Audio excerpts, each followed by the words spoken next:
सो आज के दिन हम लोग करने जा रहे हैं लीड कोडिंग।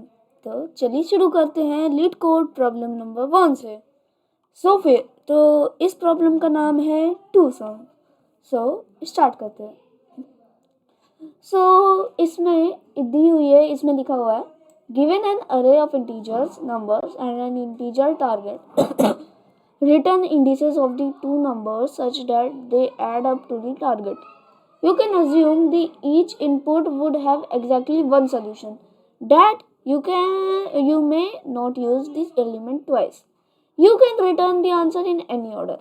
Okay, तो इसमें इतनी क्या कहते हैं, इतनी तो समझ आ रहा है इस जितना इसने बताया है कि हमें मतलब कि एक लिस्ट दी है नंबर्स की, हाँ, और एक टारगेट नंबर दिया है। जैसे एक एग्जांपल में आते हैं, ये दिए एक लिस्ट दी है 2, 7, 11 और 15 की, और एक लिस्ट दी है 9 की। तो जैसे इसका आउटपुट 0, 1 आ रहा है, हमें ये लाना, मतलब कि 2, 0, 1 इसलिए आ रहा है क्योंकि 2 और 7 का सम करने से 9 आता है। तो बस हमें यही रिटर्न करना है। तो शायद आपको समझ आ गया हो। तो अब चलिए शुरू करते हैं। इसके लिए हम लोग ON स्क्वायर मेथड का यूज़ करेंगे, मतलब कि 2 लिस्ट को यूज़ करेंगे। तो फिर चलिए शुरू करते हैं। तो फिर इसमें पहले 2 फॉर लूप का यूज़ करेंगे। तो फिर सबसे पहले हम लोग एक फाइनल लिस्ट करके एक बना लेते हैं। फाइनल लिस्ट नाम से एक बना लेते हैं लिस्ट, और फिर एक फॉर लूप चलाते, फॉर आई इन रेंज जो नम्स नाम की लिस्ट है उसकी लेंथ निकालेंगे। तो लेंथ निकालने के लिए वो लेंथ फंक्शन का यूज करेंगे। ओके, अब हम लोग करेंगे for J in range length, और क्या कहते हैं, अब देखिए ये पहले मैं इसको बता दे रहा हूँ पहली लाइन ऑफ कोड क्या करें। तो ये तब तक ये लूप करती रहेगी जब तक, मतलब जैसे हमें 5 लेटर्स की लिस्ट दी है, तो पहले ये 0 दे, आई की वैल्यू पहले 0 होगा, फिर 1 होगा, फिर 2 होगा, फिर 3 होगा, और फिर 4 होगा, और फिर लूप एग्जिट कर जाएगी। बस ये यही कर रही है। अब हम लोग करेंगे फॉर जे इन रेंज, यहाँ पे हम लोग एक यहाँ पे रखेंगे i+1 कॉमा, और यहाँ पे रखेंगे लेंथ ऑफ नम्स। ओके, अब देखते हैं। अब देखिए, अब ये क्या करेगा, अब हम लोगों को क्या कहते हैं, ये कर रहा है कि जैसे अगर i की वैल्यू 0 है तो ये 1 से शुरू करेगा, और लेंथ ऑफ नम्स मतलब कि जैसे अगर 5 है तो ये 4 तक एंड हो जाएगा। तो मतलब कि 1, 2, 3, 4 तक करेगा काउंटिंग।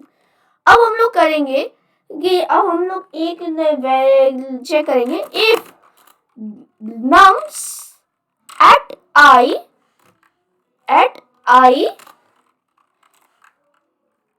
पहले हम लोग इसका सम ही निकाल लेते हैं। सम हम लोग करेंगे, सम इज इक्वल टू, सम एक फंक्शन नहीं है, हम लोग सम एक वेरिएबल बनाते, sum is equal to nums at i plus j। अब इस प्लस नम्स एट j, अब इसमें हम लोग क्या कर रहे हैं, इसमें हम लोग ये कर रहे हैं कि नम्स एट i, मतलब कि जैसे एक लिस्ट दी है 5, 1, 2, 3, 4, 1, 2, 3, 4 नहीं, ये वाली लिस्ट लेते हैं जो एग्जाम्पल 1 में दी गई है, ये वाली। हाँ, तो इसमें जैसे दी हुई है 2, 7, 11, 15, तो पहले ये 2 को लेगा, फिर 7 को लेगा, ये नम्स एट i हमें रिटर्न करेगा। जैसे अगर ये i 0 हुआ तो ये हमें 2 देगा, अगर i 1 हुआ तो ये 7 देगा, ऐसे ही करता रहेगा, और j भी कुछ वैसे ही काम करेगा। अब हम लोग चेक करेंगे, if sum equal to final list, तो हम फाइनल लिस्ट नहीं, टारगेट, तो हम लोग क्या करेंगे, तो हम लोग कर देंगे, या फिर हम लोगों को फाइनल लिस्ट की कोई जरूरत ही नहीं, हम लोग डायरेक्टली ही नम्स एट i को और नम्स एट j को अगर रिटर्न करें कि फाइनल लिस्ट की हम लोगों को कोई जरूरत नहीं, तो फिर हमारा काम हो जाएगा। तो चलिए देखते हैं। अब मैं इसको रन कर रहा हूँ, देखते कितने एरर्स आते हैं। और जैसा मैंने एक्सपेक्ट किया था, मैंने नम सेट आई नहीं, हम लोगों को आई और जे रिटर्न करना। हमारा ये प्रोग्राम तो पास कर जाएगा, अब पास कर जाएगा, पर बस मैंने थोड़ी सी मिस्टेक कर दी, यहाँ पे आई और जे को रिटर्न करना है। सो अब देखते हैं।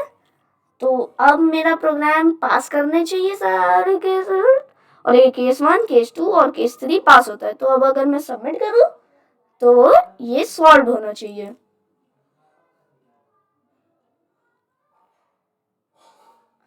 एंड तो ये जज करने में थोड़ा टाइम ले रहा है। एंड बूम, ये सॉल्व है। तो फिर अब मैं अब थैंक यू, अब मैं वीडियो को एंड करता हूँ।